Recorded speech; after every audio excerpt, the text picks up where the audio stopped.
So yes welcome back again this is lecture number 3। Yes दो lecture हमने already खत्म कर दिया है। दिस इज लेक्चर नंबर 3 और हम क्या कर रहे थे? हम कर रहे थे फ्लूइड मैकेनिक्स। एक सेकेंड, इसको यहाँ से हटा के यहाँ लिख देता हूँ, ठीक है? नीचे हम कर रहे थे फ्लूइड मैकेनिक्स। दो लेक्चर ऑलरेडी हमारे हो चुके हैं कंप्लीट, ठीक है? और दो लेक्चर में काफ़ी कुछ कंटेंट हमने देख लिया है। थोड़ा सा रिकॉल करते हैं कि प्रीवियस लेक्चर में हमने क्या सारी चीज़ें पढ़ी थी, ठीक है? प्रीवियस लेक्चर में हमने शुरुआत की थी आर्किमिडीज प्रिंसिपल, तो खैर हमारा लास्ट टॉपिक था। हमने सबसे पहले शुरुआत की थी प्रीवियस क्लास में वेरिएशन, लेक्चर नंबर 2 यहाँ से हमारा शुरू हुआ था। आप सभी को नोट्स भी मिल गए और क्लासेस में वीडियोस भी पड़ी हुई है लाइव सेक्शन में, आप वहाँ से भी देख सकते हैं जिनका वीडियो छूटा हुआ है, ठीक? वो प्लीज़ ये वाला सेशन देख के पीछे का सेशन देख लो, 2-3 सेशन देख लोगे तो ये chapter almost almost 35 to 40% cover हो चुका है, ठीक है? 60% और चैप्टर बचा ही है, 2 या 3 लेक्चर मैक्स टू मैक्स लगेंगे, फिर ये चैप्टर निपट जाएगा, ठीक है?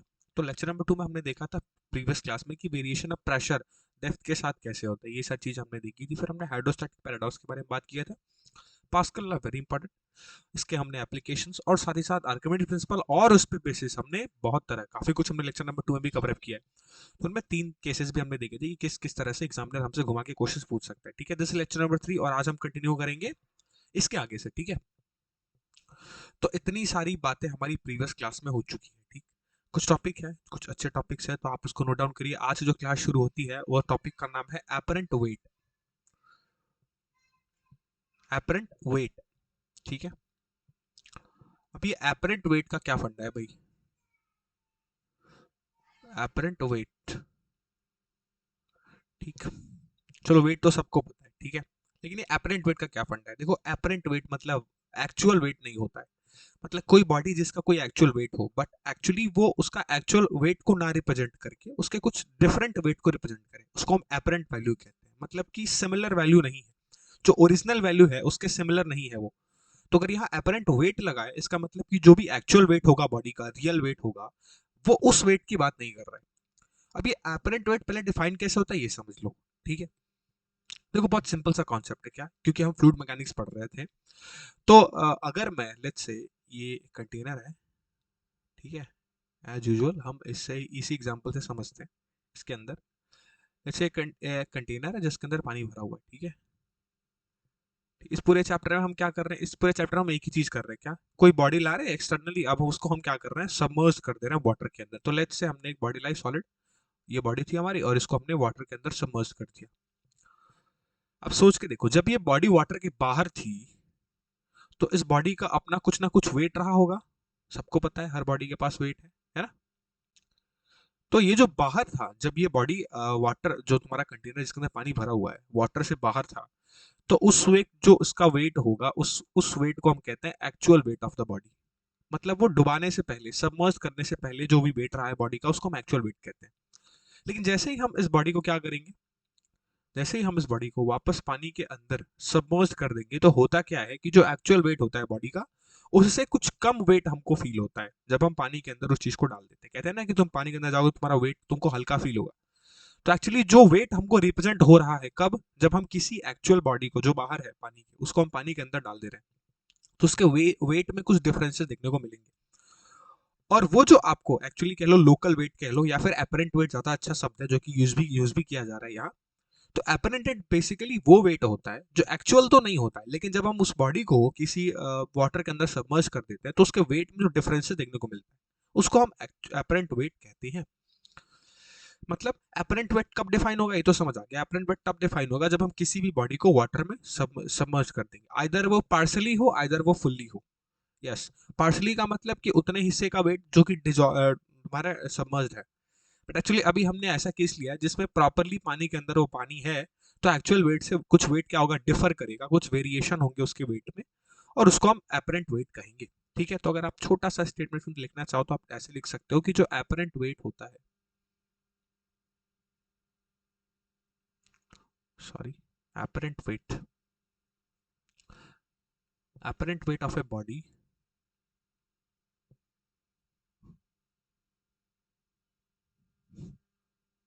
of the body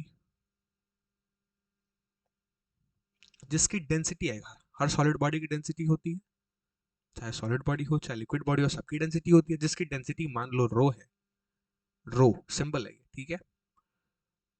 when emerged, या फिर इसको सिंपल भाषा में इसको ऐसे लिख लो, इस लाइन को हम सेकंड लाइन में लिख लेते हैं। अगर एक डायरेक्ट डेफिनेशन मैं तुम्हारे लिए बना दूं सिंपल सा, तो उसको ऐसे लिख लो कि the wait of the body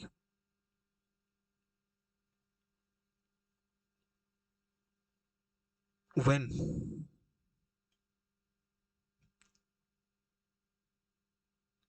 it is submerged in water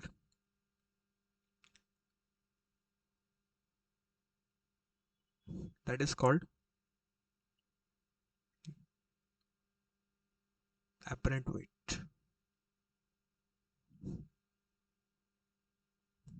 ठीक है। मतलब बॉडी का वो वेट जब वो क्या हो, वाटर में सबमर्ज्ड हो, ठीक।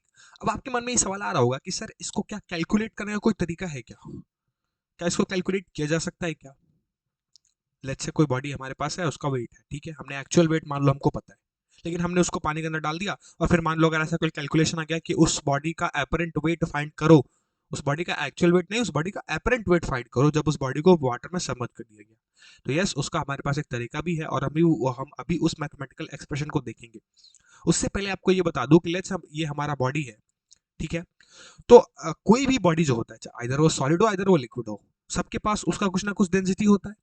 तो लेट्स से मैं कहता हूं कि इस बॉडी की जो डेंसिटी है अगर वो रो है, और क्योंकि लेट्स से कि जो भी ऑब्जेक्ट होता है वो हमारे आसपास 3 डायमेंशनल ऑब्जेक्ट होता है, तो उस बॉडी का वॉल्यूम अगर लेट्स से वी है, ठीक।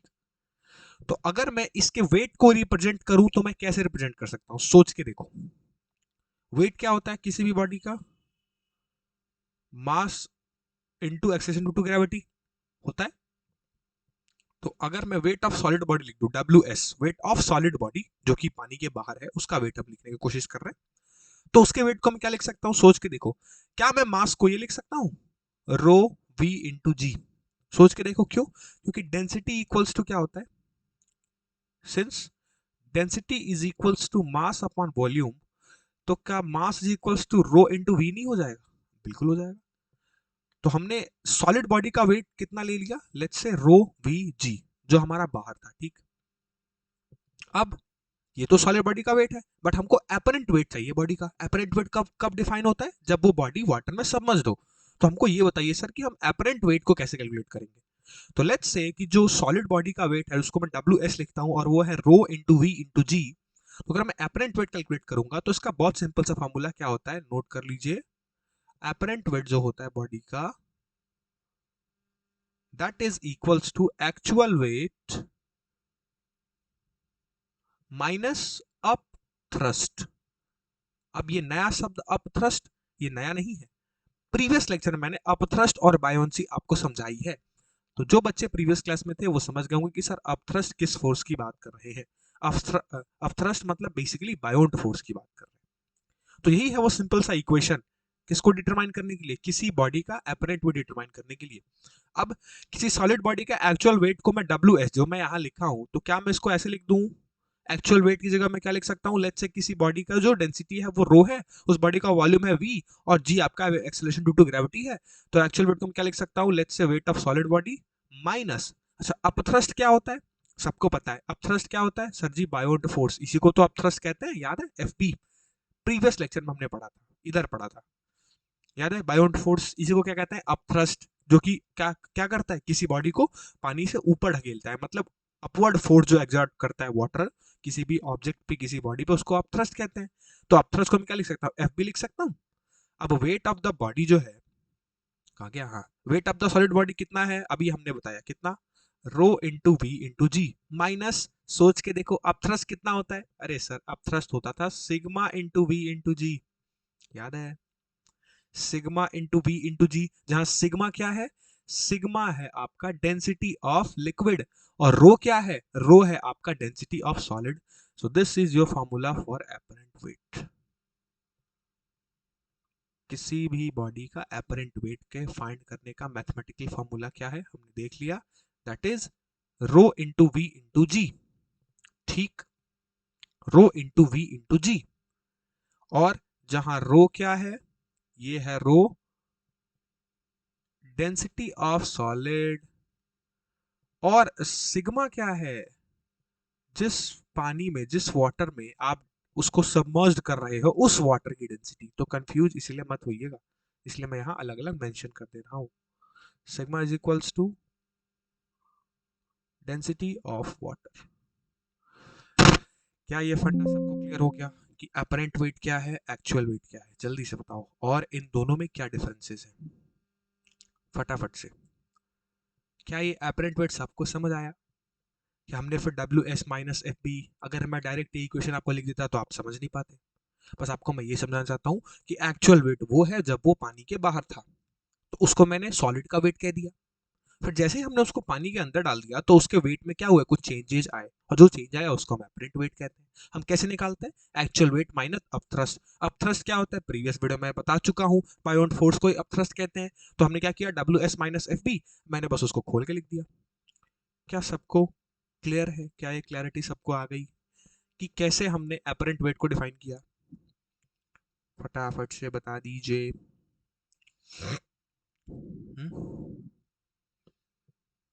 चलिए, बहुत बढ़िया, ठीक है। चलिए, अब अगर ये कर लिए हैं तो अभी तक हमने क्या किया, काफी सारे कॉन्सेप्ट देख लिए है ना।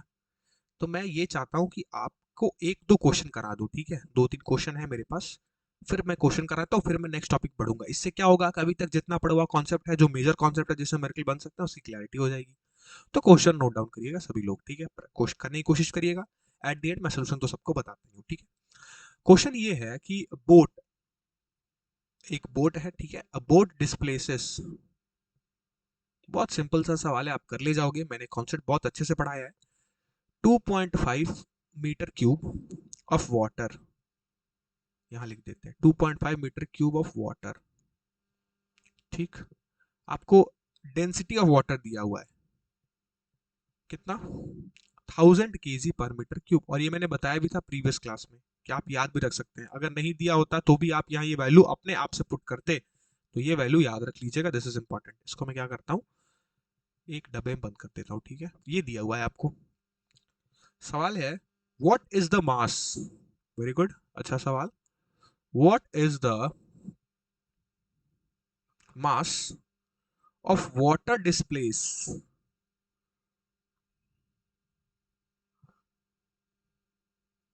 Also calculate the Biot force. क्या बात है, सारे कॉन्सेप्ट कवर हो गए अभी तक के इसके अंदर, है ना? The Biot force. चलिए जी, सिंपल सा सवाल है, बहुत अच्छा सवाल है, कॉन्सेप्ट हमने ढंग से पढ़ा, लगाने की कोशिश करिए। सवाल क्या है, एक बार फिर से रिपीट कर देता हूँ, समझा देता हूँ पहले क्या सवाल है। सवाल ये है, एक बोट है जिसने 2.5 मीटर क्यूब वॉल्यूम तक के लिक्विड को डिस्प्लेस किया, ठीक?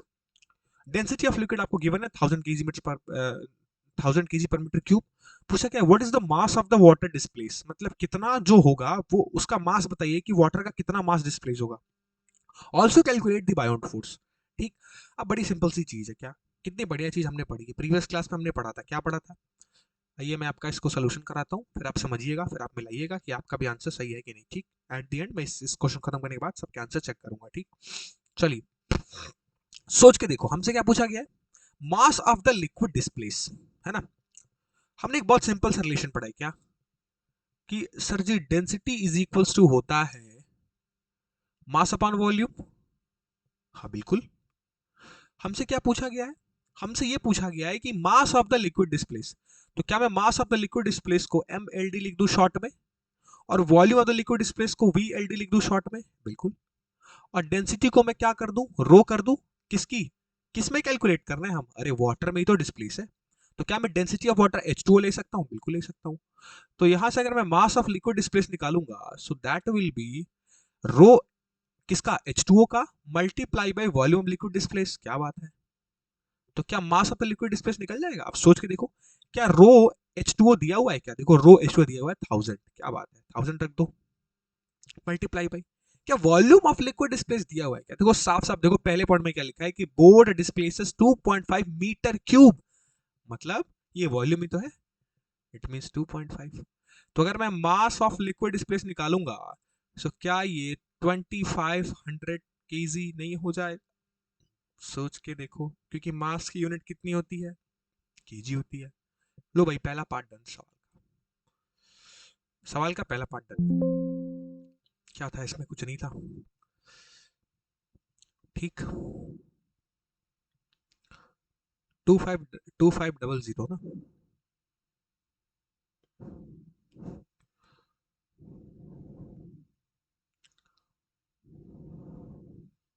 2500 होगा ना। बताओ, क्लियर है सबको? क्लियर है? क्या ये सबको समझ आया अभी तक कि हमने कैसी चीज को फाइंड किया? हमने मास को कैसे फाइंड किया? बहुत सिंपल सा रिलेशन था, इसमें तो कुछ था ही नहीं। एक्चुअल चीज तो मजा यहाँ है, कहाँ? इस जगह पे, जब हमको बायोन्ड फोर्स कैलकुलेट करना है। और हमने ये भी पढ़ा है बायोन्ड फोर्स कैलकुलेट करने का फॉर्मूला। तो ये तो पहला पार्ट था जो हमने निकाल लिया। अच्छा, दूसरा पार्ट कैसे निकाले सर? आ जाओ देखो मेरे साथ। बहुत सिंपल है ये भी। बायोन्ड फोर्स हमने पढ़ा है कि क्या होता है। हमने ये पढ़ा है कि जो एफ बी होता है सर, वो वेट ऑफ लिक्विड डिस्प्लेस के बराबर होता है। तो सर अगर मैं क्या करूं, बायोन्ड फोर्स मुझे निकालना है, अगर मैं वेट ऑफ लिक्विड डिस्प्लेस निकाल दूं तो क्या बायोन्ड फोर्स नहीं निकल जाएगा क्या? और सोच के देखो, क्या वेट ऑफ लिक्विड डिस्प्लेस को mass of liquid displace into gravity लिखा जा सकता है? अरे बिल्कुल लिखा जा सकता है। क्यों भाई? क्योंकि W is equals to mg होता है। तो अगर मैं वेट ऑफ लिक्विड डिस्प्लेस निकालूंगा तो मैं वही मास तो लूंगा जिसकी वजह से डिस्प्लेस हो रहा है वाटर। तो मैं WLD को MLD इंटू जी लिख सकता हूँ, बिल्कुल लिख सकता हूँ। क्या MLD हमने अभी अभी निकाला है? क्या देखो, अभी निकाला है 2500। तो मैं इसको क्या कर सकता हूँ, मैं लिख सकता हूँ MLD इंटू जी। तो अगर बायोन्ड फोर्स निकालना हो तो दैट इज 2500। लेट्स से यहाँ मैं कहता हूँ कि आप जी की वैल्यू को 10 ले लो फॉर इजियल कैलकुलेशंस। हालांकि आपको 9.8 मिलेगा तो आपको वहां वैसे करना होगा, बट अभी फिलहाल मैं 10 ले रहा हूँ। सो दिस विल बी 25,000 न्यूटन। ये आ गया आपका बायोन्ड फोर्स। बताओ कितना सिंपल सवाल था। बस इसमें आपको कॉन्सेप्ट पता हो, और जो कि मैंने बहुत बढ़िया से पढ़ाया है। तो क्या 25,000 न्यूटन सबका आ गया? क्या 25,000 न्यूटन सबका आ गया? बहुत बढ़िया। बताओ, कोई कंफ्यूजन? किसी को कोई कंफ्यूजन की सर ये क्या कर रहे हो, नहीं समझ आ रहा है, ऐसा कुछ लग रहा है क्या किसी को? जल्दी से फटाफट से चैट सेक्शन में सब लोग बताओ, क्या सबको ये चीज क्लियर है कि 25,000 न्यूटन कहाँ से आया बायोन्ड फोर्स, और ये मास ऑफ लिक्विड डिस्प्लेस कैसे? बहुत सिंपल सा सवाल है, पहला सवाल, इसलिए आराम आराम से पूछ रहा हूँ सबसे। क्लियर है? चैट सेक्शन में फटाफट से लिखो, फटाफट से बताओ कि मेरी आवाज आ रही है या नहीं। बहुत सिंपल सा कॉन्सेप्ट था और बहुत अच्छे से हमने इसको कवर अप किया। बहुत आराम आराम से हम कर रहे हैं इस चैप्टर को। कोई दिक्कत, कोई परेशानी? बता दो यार, एक बार बता दो कि आवाज आवाज तो आ रही है ना, नेटवर्क स्टेबल है? ऐसा मुझे लग रहा है कि मेरी आवाज तुम तक रीच नहीं कर पा रही है, ऐसा तो नहीं है ना?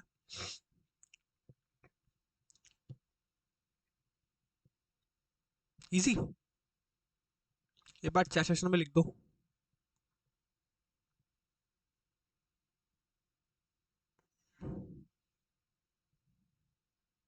एक सेकेंड, आई थॉट कि नेटवर्क का कुछ तो इशू हो गया है। या एक सेकेंड।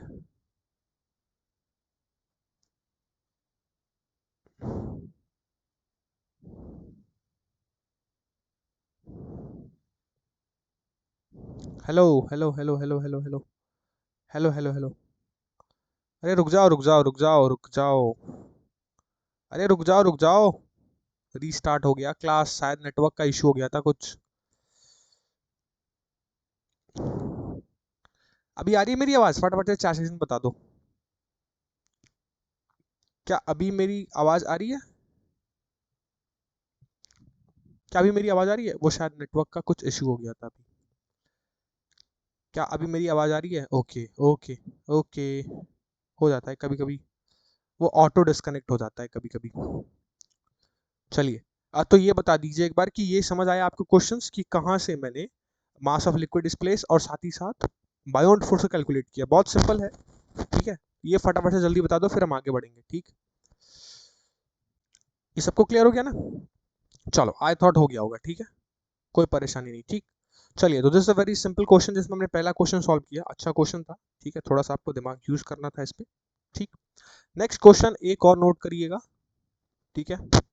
इस क्वेश्चन में थोड़ा समय लगेगा वो सेंटेंस को लिखने में, इसलिए मैं फटाफट डायरेक्टली इस चीज को आपको बता देता हूँ। इसमें क्या है कि इसमें आपको एक कंटेनर गिवन है, ठीक, ये तो बहुत ही सिंपल सवाल है, ठीक, ये तो हो जाना चाहिए आपसे। इस कंटेनर में आधा पानी भरा हुआ है, ठीक है, इस कंटेनर में आधा आधा पानी भरा हुआ है, ठीक। एक स्फेरिकल बॉडी है, ठीक, एक स्फेरिकल बॉडी है जिसका हाफ ऑफ द वॉल्यूम इसके अंदर डिप है, सबमर्ज्ड है, कितना, v/2। अगर इसका पूरा वॉल्यूम लेट से v है, सो ओनली v/2 हिस्सा जो है, आधी वॉल्यूम का जो हिस्सा है वो सबमर्ज्ड है इसके अंदर, ठीक। आपको कैलकुलेट करना है बायोंट फोर्स, ये भी मैंने प्रीवियस क्लास में बता रखा है, ठीक है। डेटा क्या गिवन है, डेटा ये गिवन है आपको कि जो डेंसिटी है that is rho L, that is 1000 kg पर मीटर क्यूब, ठीक। जी की वैल्यू को आप 10 लेंगे फॉर इजियर कैलकुलेशन, और जो वॉल्यूम गिवन है, ठीक है, वो है 100 मीटर क्यूब। चलिए फटाफट से मेरे को बायोंट फोर्स बता दीजिए। सवाल ये है, फिर से रिपीट करता हूँ, ये एक कंटेनर के अंदर पानी भरा हुआ है जिसमें आधा स्फेरिकल ऑब्जेक्ट है जिसका आधा वॉल्यूम डिप है, डेटाज आपको गिवन है, फटाफट से आंसर लिख दीजिए, क्योंकि बहुत सिंपल सवाल है, ये मैंने बताया था कि इस टाइप के सब सवाल होंगे, तो हम इसको कैसे सॉल्व करेंगे। चलिए अभी मैं ही बता देता हूँ, ठीक।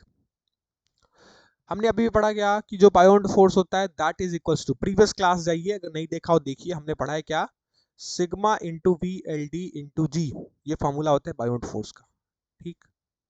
सिग्मा कह लो या रो कह लो, रो ऑफ लिक्विड मैंने यहाँ लिख दिया है तो आप इसको सिग्मा ही समझ सकते हो, बेसिकली सिग्मा या फिर रो ऑफ एल मतलब क्या है, लिक्विड की डेंसिटी है, वो दी हुई है आपको, F B is equals to, और वॉल्यूम ऑफ लिक्विड डिस्प्लेस, ये मैंने आपको बहुत अच्छे से समझाया था, क्या, अगर लेट्स से इसका पूरा वॉल्यूम v है तो आप पूरा वॉल्यूम v कंसिडर नहीं करेंगे, यहाँ दिया हुआ है वॉल्यूम कितना, 100 मीटर क्यूब, गलती से भी यहाँ 100 नहीं रखिएगा, क्यों, क्योंकि सवाल में बताया गया है कि सिर्फ आधा हिस्सा ही सबमर्ज्ड है, और आधा हिस्सा समझ रहे हैं मतलब कि आधे हिस्से की वजह से ही क्या होगा, वाटर डिस्प्लेस होगा, तो यहाँ जो वॉल्यूम हम लेंगे वी एल डी, वो 100 ना लेके लेंगे 50, नॉट 500, 50 मीटर क्यूब। तो बस यही इस सवाल में केज था, बस आपको क्या करना था, आप डेंसिटी की जगह 1000 पुट कर दीजिए, वॉल्यूम ऑफ लिक्विड स्पेस की जगह 50 पुट कर दीजिए, क्यों भाई, क्यों 50 यार, वॉल्यूम तो 100 दिया है, आप 50 क्यों ले रहे हो, क्योंकि आधा हिस्सा सबमर्ज्ड है, और जितना हिस्सा सबमर्ज्ड होता है सिर्फ उतने वॉल्यूम को हम लेते हैं, मल्टीप्लाई बाई जी। अब आप इस चीज को कैलकुलेट कर लीजिए, क्या ये 50,000 न्यूटन आएगा, बिल्कुल आएगा, बहुत सिंपल था ये भी, ठीक। ठीक है, बेसिक बेसिक क्वेश्चंस हम आपको करा दे रहे हैं, ठीक।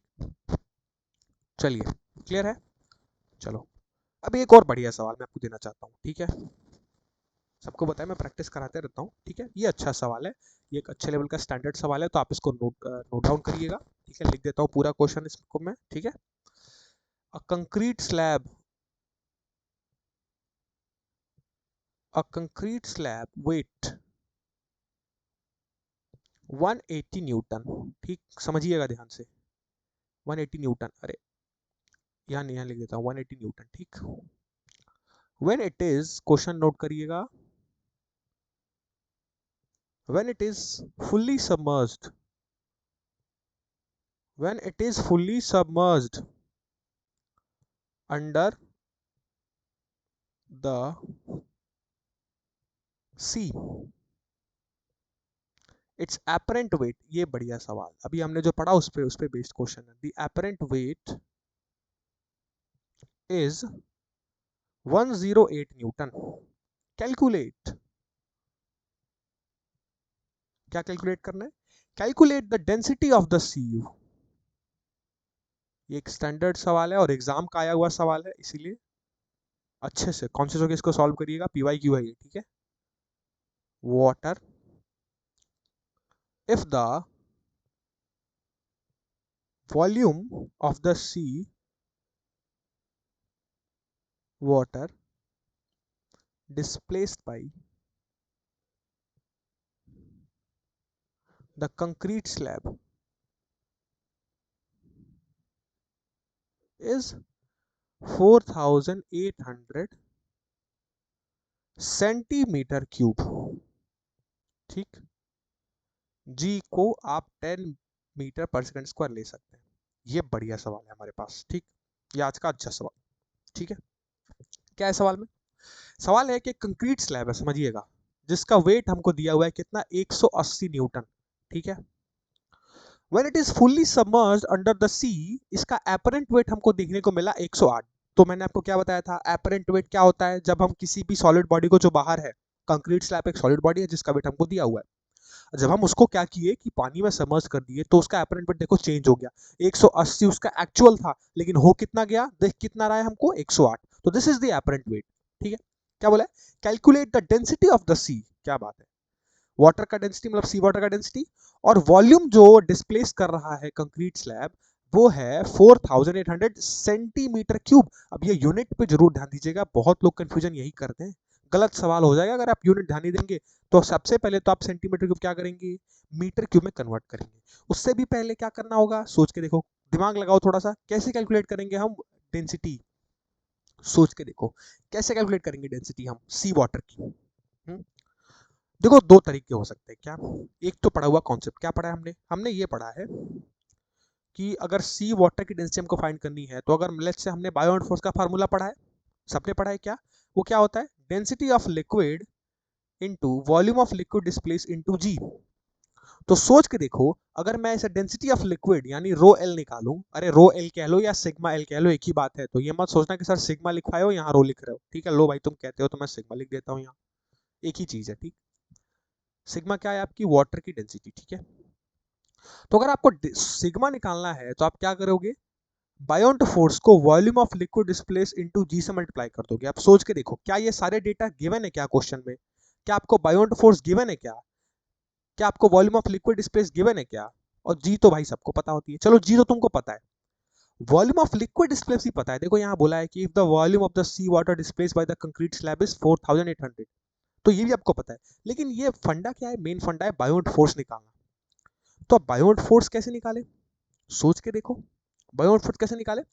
तो सोचो, अभी हमने फार्मूला पढ़ा क्या, कि जो एपरेंट वेट होता है, let's say W A double P लिख दे रहा हूँ, डब्ल्यू ए डबल पी का शॉर्ट मतलब कि एपरेंट वेट, वो क्या होता है, हमने पढ़ा actual weight minus Biot force. पीछे चलो, अभी हमने पढ़ा actual weight minus Biot force. देखो एफ बी, तो क्या मैं यहाँ से एफ बी पहले निकाल लूँ, बहुत सिंपल हो गया सर अब तो ये। अब जब मैं एफ बी निकालूंगा, so this will be W actual मतलब actual weight, sorry W apparent minus, इसको ऐसे कर लो ना, एफ बी निकालने के लिए आप क्या कर सकते हो, W apparent minus W actual लिख सकते हो, बिल्कुल। एफ बी, सोच के देखो, डब्ल्यू एपरेंट कितना है 108 माइनस डब्ल्यू एक्चुअल कितना है 180। ठीक, अब आप सोचोगे सर यहाँ निगेटिव वैल्यू आ रही है, आपको मॉड लेना है, मॉड इन द सेंस कि निगेटिव आ रही है तो उसको आप पॉजिटिव वैल्यूज में कंसिडर करोगे, ओनली मैग्नीट्यूड।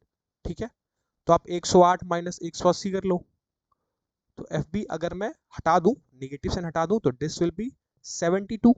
ये आपका क्या होगा, अगर मैं मैग्नीट्यूड वाइज बात करूं तो ये आपका क्या होगा 72 न्यूटन। क्या होगा ये 72 न्यूटन, फोर्स आएगी आपकी 72 न्यूटन।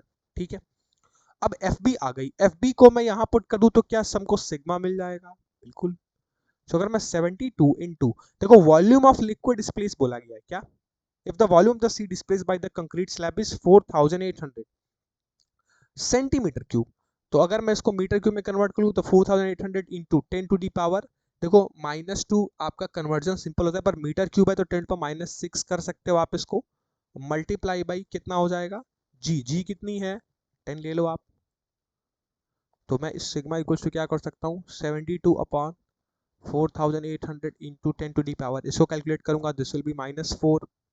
और अगर शॉर्ट करना चाहूँ तो और कर सकता हूँ, इसको क्या लिख सकता हूँ मैं, सोच के देखो, 4.8 into 10 to the power 3 into 10 to the power -5। और अगर शॉर्ट कर दूं, देखो मैं तुम्हारे लिए शॉर्ट करते जा रहा हूँ, बाकी तुम कैलकुलेट करना अभी। This will be 4.8 into 10 to the power, देखो 3 है -5 है, दिस विल बी -2। अब आप इस चीज को कैलकुलेट करो और मुझे फटाफट से आंसर बताओ सेक्शन में। ठीक है, ये तुम पे मैं छोड़ रहा हूँ, अब मैं इतना नहीं करूंगा, ठीक। वेट की यूनिट केजी होती है, न्यूटन में क्यों दे रहा है? वेट की यूनिट केजी होती है? वेट की यूनिट केजी होती है? हाँ, दिमाग वाग खराब है क्या तुम्हारा? दिमाग खराब है तुम्हारा? अलग फिजिक्स पढ़ रहे हो? वेट की यूनिट केजी होती है? गधेड़े, मास की यूनिट केजी होती है, वेट की यूनिट न्यूटन होती है। हम्म कुछ खा पी के क्लास में घुसे हो क्या, या फिर अभी तक ये भी नहीं पता है? 12 पास हो गया, इंजीनियरिंग का प्रिपरेशन कर रहे हो। वेट क्या होता है? वेट और मास में क्या बेसिक डिफरेंस है, बताओ तो जरा चैट सेक्शन में। हम्म जल्दी बताओ, फिर अपने चाचो को पुटअप करता हूँ। सब लोग आंसर्स बताओ जल्दी से।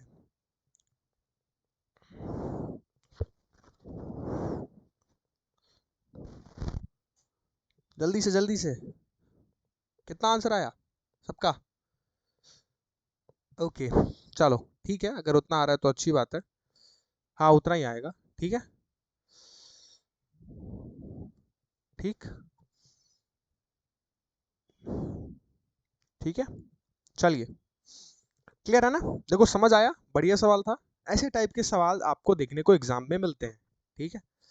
देखो और सबको भी तो समझ आ रहा है ना, ऐसा नहीं है ना कि ये सिर्फ 2-3 बच्चे समझ पा रहे हैं। खुशी, नौसीन, तुम सबको समझ आ रहा है, अरीफा सबको समझ आ रहा है? एक बार तुम लोग भी रिस्पॉन्स दे दो यार कि हाँ क्लियर है, समझ आ गया, कोई प्रॉब्लम नहीं है, कर लेंगे, ठीक। तो इससे मुझे क्या होगा, थोड़ा सा संतुष्टि मिल जाएगी कि हाँ तुम लोग कर ले रहे हो, ठीक है, समझ आ रहा है।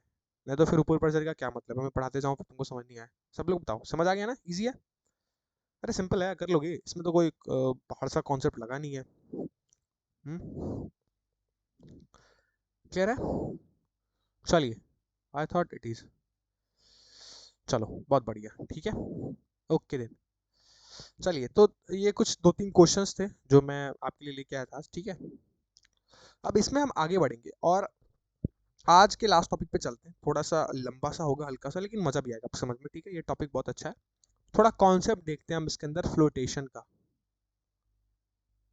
Concept of flotation. Flotation, flotation का मतलब, अरे फ्लोट और सिंक की जो बातें होती है वो वाला कॉन्सेप्ट, ठीक है।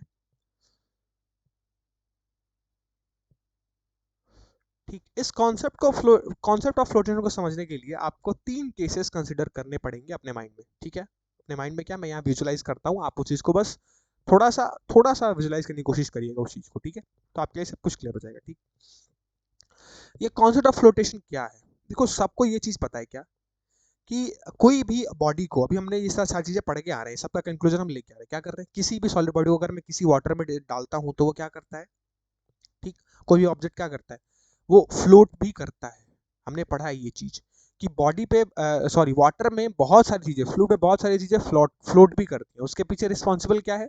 उसके पीछे रिस्पॉन्सिबल है bound force, up thrust force, जो कि नीचे से सरफेस की तरफ उसके लगा रहा होता है, मतलब सरफेस ऑफ जो वाटर है नीचे का, वो लगा रहा होता है ताकि ऑब्जेक्ट जो हो वो ऊपर रहे, है ना, अपवर्ड फोर्स जो होती है, ठीक। ये तो सबको पता है कि ऑब्जेक्ट जो है, उसके 3 केसेस मैं यहाँ ड्रॉ करूंगा, उससे ये आपको चीज समझनी है कि ऑब्जेक्ट में कौन कौन से ऐसे केसेस हैं जिसमें ऑब्जेक्ट फ्लोट करता है और ऑब्जेक्ट सिंक करता है। तो फ्लोट और सिंक, अगर इस पूरे कॉन्सेप्ट को मिला दूं तो इसको कहते हैं कॉन्सेप्ट ऑफ फ्लोटेशन। तो फ्लोटेशन में हमको यही 3 केसेस से इस चीज को विजुलाइज करना है, ठीक है। और वो केसेस क्या है मैं आपको अभी समझाता हूँ बारी बारी से, और क्या कंडीशंस है वो भी, क्योंकि देखो इससे थ्योरेटिकल बेस्ड सवाल सीधा पूछा जाता है कब, ये पूछ दिया जाएगा ना कि कब बताओ जब आपका डेंसिटी ऑफ लिक्विड सॉलिड ये सब का डिफरेंस आए कुछ, तो फिर क्या होगा, फ्लोट करेगा, सिंक करेगा, कौन कौन सा केस है, वो सारी चीजें, ठीक है। तो ये आपको बस देखना है, ठीक है। चलिए, तो आप शुरू करते हैं। इसके अंदर 3 केसेस को मेरे साथ कंसिडर करिएगा और उन 3 केसेस को आप समझते चलिएगा, ठीक है। क्या है वो 3 केसेस, आइए समझिए। मैं ड्रॉ करता हूँ, पहले यहाँ चीज समझ लो, इसको ऐसे चीज में समझा देता हूँ यहीं पे। लेट्स से ये हमारा वाटर का लेवल था, कोई सी लेवल है हमारा, ठीक है। ये पूरा हमारा सी लेवल है, ठीक। मैं 3 केसेस ड्रॉ करता हूँ, कौन कौन से, एक तो पहला केस जिसमें एक ऑब्जेक्ट है हमारा, ठीक है, ये हमारा ऑब्जेक्ट है, सॉलिड ऑब्जेक्ट, ठीक। जो कि आधा डूबा हुआ है और आधा हिस्सा सरफेस के ऊपर है। सोच के देखो, ये वाला हिस्सा सरफेस के ऊपर, ये वाला हिस्सा सरफेस के नीचे, मतलब हाफ सबमर्ज्ड है, इसको कहते हैं हाफ सबमर्ज्ड। ठीक।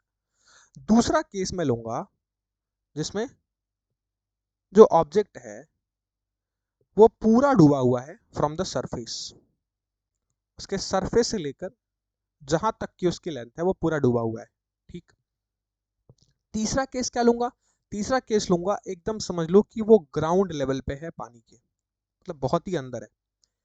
ये तीन केसेस आपको समझते हैं, ये तीन ही केस आपको फ्लोटेशन का पूरा कॉन्सेप्ट समझा देगा, और मैं यहाँ बैठा हुआ हूँ इसी चीज के लिए, चिंता बिल्कुल मत करिए। इसमें क्या है, इसमें पूरा वॉल्यूम जो है ये सबमर्ज्ड है। ठीक। और ये तो इन डेप्थ है, इन डेप्थ मतलब समझाता हूँ अभी आपको, देखो सोच के देखो। पहला केस को आप क्या कह सकते हो? क्या आप पहले केस को फ्लोट का केस कह सकते हो? देखो पानी पानी में तैर रहा है, वो आधा डूबा हुआ है आधा ऊपर है, मतलब क्या है, ये फ्लोट कर रहा है, कर रहा है, मतलब इसको फ्लोट, फ्लोट कह सकते हो। या फिर क्या कह सकते हो, पार्शियली सबमर्ज्ड, पार्शियली मतलब आधा, पार्शियली सबमर्ज्ड। ठीक। थोड़ा सा सही से लिखते हैं, एक्चुअली देखो यार मेरे पेन का टिप ना थोड़ा खराब हो गया है। ठीक है, इसकी वजह से जल्दी जल्दी हाथ चलने लग रहा है। इसको लिख लो पार्शियली सबमर्ज्ड। ठीक। अच्छा दूसरा केस क्या है, सोच के देखो। दूसरा केस में फुल्ली सबमर्ज्ड है ना, फुल्ली सबमर्ज्ड। और तीसरा केस तो भैया बहुत ही गड़बड़ है, क्या? ये तो पूरा सिंक वाला केस है। सिंक मतलब अरे डूब गया भाई पूरा, ये पूरा डूब गया भाई, सिंक वाला केस है। ठीक। अब इन तीनों केस की स्टडी हमको करनी है। ठीक। चलिए, तो ये तीन केस आपको समझ के चलना है, बस थोड़ा सा मेरे साथ विजुलाइज करिएगा। एट द एंड आते आते, अभी इस लेक्चर के एंड में आते आते आप ये सब कुछ समझ जाएंगे, और इसकी कंडीशंस को भी आप याद रख लेंगे, याद क्या रख लेंगे, समझ जाएंगे कि कभी अगर इनके कंडीशन से क्वेश्चन पुट अप होते हैं और बिल्कुल पूछे जाते हैं तो आप इस चीज को बता सकते हैं। पूछे जाते हैं कि बताओ कौन सी कंडीशन है जिसमें बॉडी जो है वो फ्लोट करेगी, या फिर पार्शली सबमर्ज्ड होगी, या फिर सिंक का केस होगा। तो ये तीन केस आपको समझ के चलने हैं। ठीक है, ये तीनों केस मैं आपसे डिस्कस करूंगा अभी। ठीक। चलिए समझिए मेरे साथ। केस नंबर वन, यहाँ यहाँ यहाँ समझते हैं। ठीक है, केस वन, पहला केस कौन सा है? Partially submerged.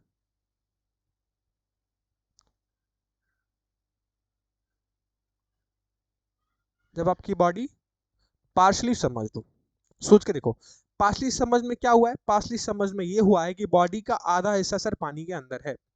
ठीक। बॉडी का आधा हिस्सा पानी के अंदर है। अब सोच के देखो, जब भी कोई भी ऑब्जेक्ट वाटर के अंदर होता है तो क्या क्या हो रहे होते हैं, सोच के देखो उस पर क्या हो रहा होता है। एक तो सर पहली चीज क्या हो रहा होता है कि उस बॉडी का वेट लग रहा होता है जो कि डाउनवर्ड होता है, सबको पता है ये वेट ऑफ द बॉडी है, जिसको डब्ल्यू बी कह रहा हूँ। पता है सबको, अभी हमने पीछे पढ़ा। अरे यार दुनिया में कोई भी मास हो, कोई भी ऑब्जेक्ट हो, उसका वेट हमेशा डाउनवर्ड लगता है। तो इसका तो इस पे कौन कौन से फोर्सेस लग रहा है, अगर मैं ये तुमसे पूछूं तो तुम क्या कहोगे पहले केस में? सर पहले केस में एक तो सबसे पहले नीचे क्या लग रहा है, वेट लग रहा है उस बॉडी का। और दूसरा क्या लग रहा है, जैसे ही कोई भी ऑब्जेक्ट वाटर में डिप होता है तो दूसरा फोर्स सर एक्ट कर रहा होता है ऊपर, जिसको अपथ्रस्ट कहते हैं या फिर बायोट फोर्स कहते हैं। हाय हाय हाय, बिल्कुल। इस ऑब्जेक्ट पे दो फोर्सेस लग रहे हैं, एक तो डाउनवर्ड उसका वेट का कंपोनेंट, और एक पानी लगा रहा है ताकि वो उसको ऊपर भेज सके। वो कौन सा है, कौन सा फोर्स है? बायोट फोर्स है, अपथ्रस्ट फोर्स है। और सबको पता है क्या, कि ये दोनों आपस में क्या है, अपोजिट डायरेक्शन में है। और अगर ऑब्जेक्ट आपका इक्विलिब्रियम पे है, रेस्ट पे है, तो आपने न्यूटन्स लॉ पीछे अभी आप पढ़ के आए हैं। और जब भी कोई चीज इक्विलिब्रियम में होती है मतलब वो दोनों चीजें बराबर होती हैं। तो क्या मैं यहाँ इक्वेट कर दूं, buoyant force is equals to weight of the body? बिल्कुल कर सकता हूं सर। अब सोच के देखो, क्या मैं बायोट फोर्स को कुछ और तरीके से भी लिख सकता हूँ? क्या लिख सकता हूँ? सर जी लिख सकता हूँ, क्या? Density of liquid into volume of liquid displace into gravity, लिख सकता हूँ। क्या मैं वेट ऑफ द बॉडी को भी डेंसिटी और वॉल्यूम के टर्म में लिख सकता हूँ? बिल्कुल लिख सकता हूँ। क्या? रो मतलब डेंसिटी ऑफ सॉलिड बॉडी, मतलब ऑब्जेक्ट का density, into volume of the object into g, बिल्कुल लिख सकता हूँ। अब आपके मन में ये सवाल आना चाहिए, और अगर नहीं आ रहा है इसका मतलब आप ध्यान नहीं दे रहे। क्या सवाल? सर ये जो वॉल्यूम ऑफ लिक्विड डिस्प्लेस लिखा है, इस केस में तो वॉल्यूम v/2 डिस्प्लेस है, पूरा वॉल्यूम तो है नहीं। लेट्स अगर पूरा वॉल्यूम VLD था तो अगर मैं कहूं कि बॉडी आधी डिप है, इसमें पार्शली समझ है, मतलब यहाँ जो वी एल डी लेंगे सर वो v/2 लेंगे, यही मैं आपको समझाना चाहता था। तो बस आप कुछ मत करिए, अगले अगले टर्म में लिख दीजिए इसको, क्या sigma into v/2 into g, बिल्कुल, इज इक्वल्स टू, ये तो रो इंटू वी इंटू जी ही रहेगा, बिल्कुल। अब सोच के देखो, ये v से ये v कट गया, ये g से ये g कट गया, मतलब सिग्मा इज इक्वल्स टू, सोच के देखो क्या कर सकता हूँ, 2 टाइम रो हो सकता है, बिल्कुल हो सकता है, या फिर अगर मैं सिग्मा अपॉन रो का रेशियो लूं, ये रेशियो क्या है, वाटर अपॉन सॉलिड, ये क्या है, सिग्मा क्या है, डेंसिटी ऑफ लिक्विड, और रो क्या है, डेंसिटी ऑफ सॉलिड ऑब्जेक्ट या फिर बॉडी। तो अगर मैं सिग्मा अपॉन, क्या करूं, सोच के देखो, अगर मैं सिग्मा अपॉन रो का रेशियो लूं, सो दैट विल बी 2, और अगर मैं इसी रेशियो को क्या करूं, सोच के देखो, अगर मैं इसी रेशियो को रिवर्स कर दूं, अगर मैं रो अपॉन सिग्मा का रेशियो ले लूं, दैट विल बी 1/2, बिल्कुल। तो क्या मैं ये कह सकता हूं कि sigma is equals to rho is equals to 0.5 times into sigma, अरे 1/2 को 0.5 लिख लो, इंटू सिग्मा। सोच के देखो, क्या मैं ये कह सकता हूं कि rho is equals to 0.5 times sigma, बिल्कुल। और सोच के देखो, ये 0.5 पता है क्या बता रहा है, ये 0.5 ये बता रहा है कि आपकी जो बॉडी है वो 50% सबमर्ज्ड है। तो अगर यहां से कोई आपसे एक सवाल, तो सबसे पहले सवाल तो ये दे दे क्या, कि अगर rho is equals to 0.5 time sigma है तो वो कौन सा केस है, तो आप फटाक से बता सकते हैं कि सर वो फ्लोट का केस है जिसमें बॉडी पार्शली सबमर्ज्ड है। दूसरा सवाल यहां से क्या कोई पूछ सकता है, यहां से ये पूछ सकता है कि बताओ कितना परसेंट जो ऑब्जेक्ट है उसका कितना परसेंट बॉडी जो है वो डिप है, वो सबमर्ज्ड है। तो आप यहां से देखिए 0.5 लिखा है, आप इसको क्या करिए 100 से मल्टीप्लाई कर दीजिए, तो आपको पता चल जाएगा कि यहाँ 50% जो बॉडी है वो सबमर्ज्ड है। अब सोच के देखो, मैंने इससे दो दो कॉन्सेप्ट तुमको दे दिया। पहला, एक तो मैंने कंडीशन बता दी क्या, कि जब भी सिग्मा की वैल्यू, सॉरी, जब भी रो की वैल्यू आपके सिग्मा की वैल्यू से ज्यादा होगी, मतलब यहां देखो rho is equal to 0.5 time sigma है, समझ रहे हो, रो इक्वल 0.5 टाइम सिग्मा है, तो उस केस में बॉडी क्या होगी, फ्लोट करेगी, पार्शली सबमर्ज्ड का केस होगा। और अगर कोई पूछे कि कितना परसेंट डिप है, तो आप इसके सिग्मा के आगे वाला ये टर्म को 100 से मल्टीप्लाई करके चेक कर लीजिए। अगर यहाँ 0.4 होता, लेट्स से अगर मैं एक केस लेता, यहाँ यहाँ मान लीजिए, यहाँ लिख देता हूँ, अगर ये होता rho is equals to 0.4 times sigma, तो आप क्या कहते कि 40% ऑफ द बॉडी जो है सर जी वो सबमर्ज्ड है, समझे। तो क्या पहला केस आपको क्लियर हुआ, क्या आपको पहला केस क्लियर हुआ, पहला केस में जो रो होगा वो सिग्मा से ज्यादा ग्रेटर देन होगा, समझ आया, क्लियर है। Density is also responsible for that sir, तो मैं क्या हवा में बोल रहा हूँ क्या, मैंने यहाँ डेंसिटी को रिलेट नहीं कराया है क्या, ये डेंसिटी का ही तो रिलेशन है। क्या ये चीज समझ में आया सबको, इजी, यस, बहुत बढ़िया, ठीक। चलिए, तो ये था पहला केस का केस स्टडी। दूसरा केस, दूसरा केस कौन सा है, दूसरा केस है जब फुल्ली सबमर्ज्ड है भैया। इस केस में क्या हो रहा है ये देखना है अब, जब आपका ऑब्जेक्ट फुल्ली सबमर्ज्ड हो।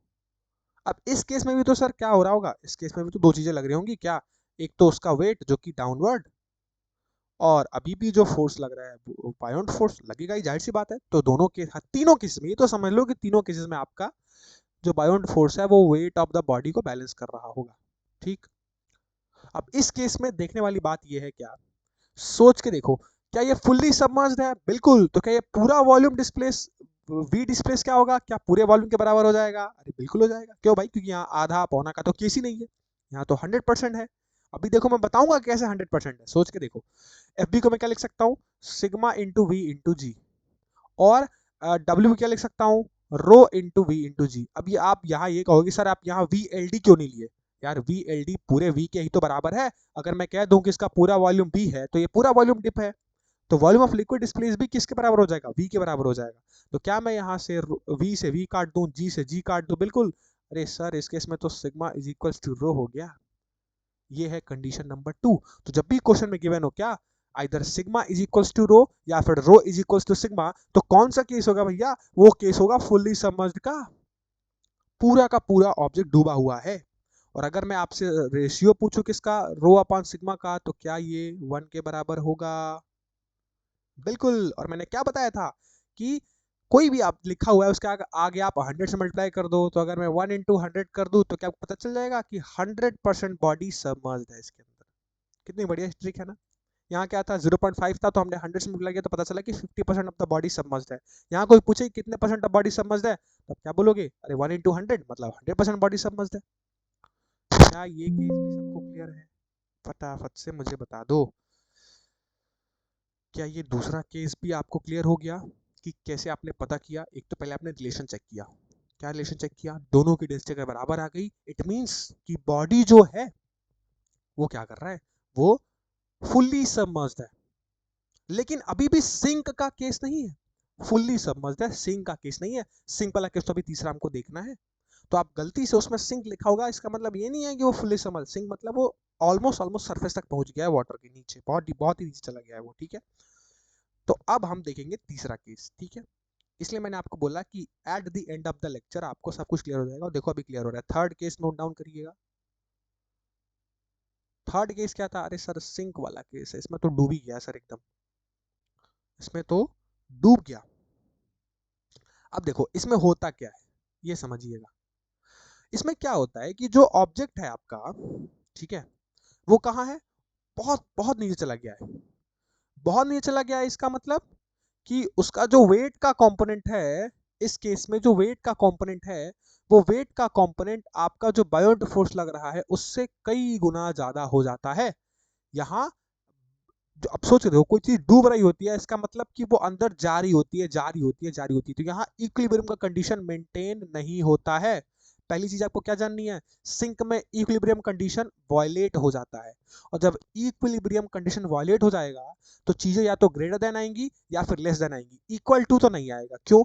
ये दो केसेस में इक्विलिब्रियम था, ऑब्जेक्ट आपका रेस्ट पे था, तो आपने दोनों फोर्सेस को इक्वेट किया एक बराबर। बट इसमें होता क्या है, इसमें होता ये है कि जो क्योंकि वो बहुत डेप्थ ऑफ द वाटर पे चला गया होता है बॉडी। यार सोच रहे हो जब कोई चीज डूबती है तो बहुत नीचे नीचे चली जाती है। इसका मतलब कि इस केस में जो वेट वाला कंपोनेंट है सर वो डोमिनेट करने लगता है आपके बायोंट फोर्स से। तो ये थर्ड कंडीशन भी, ये भी आप याद रखिएगा, ये भी इंपॉर्टेंट है। वो पूछ सकता है इनडायरेक्टली कि सिंक का कंडीशन वेट से बताओ, तो आप क्या बोलोगे कि सिंक में जो वेट ऑफ दी बॉडी होती है, बॉडी पे जो वेट लग रहा होता है वो ज्यादा हो जाता है as compare to the buoyant force.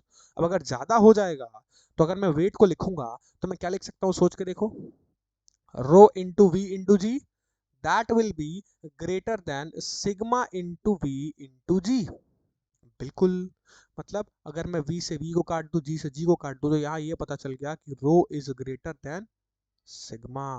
Row is greater than sigma. और यही कंडीशन है किसकी?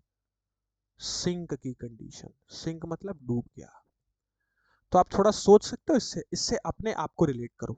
अगर कोई इंसान डूब जाता है इसका मतलब ये है कि उस इंसान की, उस बॉडी की, उसकी जो डेंसिटी होती है वो अगर वाटर की डेंसिटी से ज्यादा है तो वो ऑब्जेक्ट क्या करेगा, वो सिंक हो जाएगा, डूब जाएगा। बचपन से आप ये चीज पढ़ते आ रहे हो कि किसी चीज की डेंसिटी अगर ज्यादा है तो डूब जाती है, किसी की डेंसिटी ज्यादा है डूब जाती है। आज आपने मैथमेटिकली इस चीज को फिजिक्स के अंदर पढ़ लिया और देख लिया। क्या बताओ, समझ आया? क्या आपने देखा, क्या आपने सीखा कि यस जो हम पढ़ते आ रहे थे अभी तो छोटे से वो ट्रू है। और वो कैसे ट्रू है, तीनों केसेस में आपने समझ लिया। Is this clear to everybody? जल्दी से, क्या ये कॉन्सेप्ट ऑफ फ्लोटेशन आपको समझ आया? क्या आपको कॉन्सेप्ट ऑफ फ्लोटेशन आपको समझ आया? बताओ।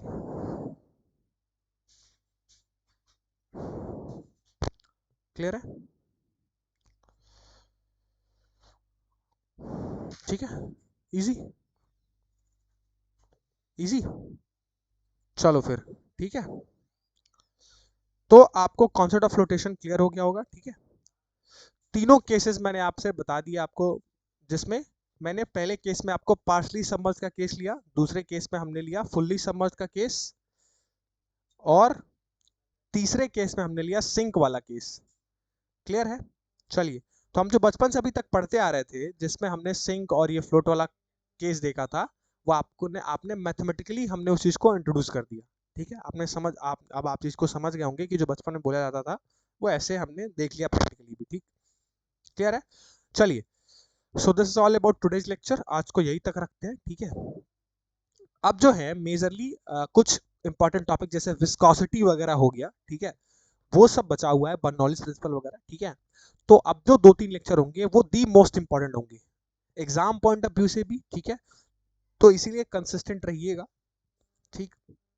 फिलहाल अभी कुछ कम ही बच्चे आ रहे हैं, आई डोंट नो व्हाई, ठीक है। मेरी क्लासेस बंद थी, इस वजह से शायद अब धीरे धीरे सबको इन्फॉर्मेशन पहुंचे, तो आप वो सारी चीज़ें कंटिन्यू करेंगे, ठीक है। तो फिलहाल आज के लेक्चर को यही एंड करते हैं, मिलेंगे आपसे नेक्स्ट लेक्चर में, ठीक है।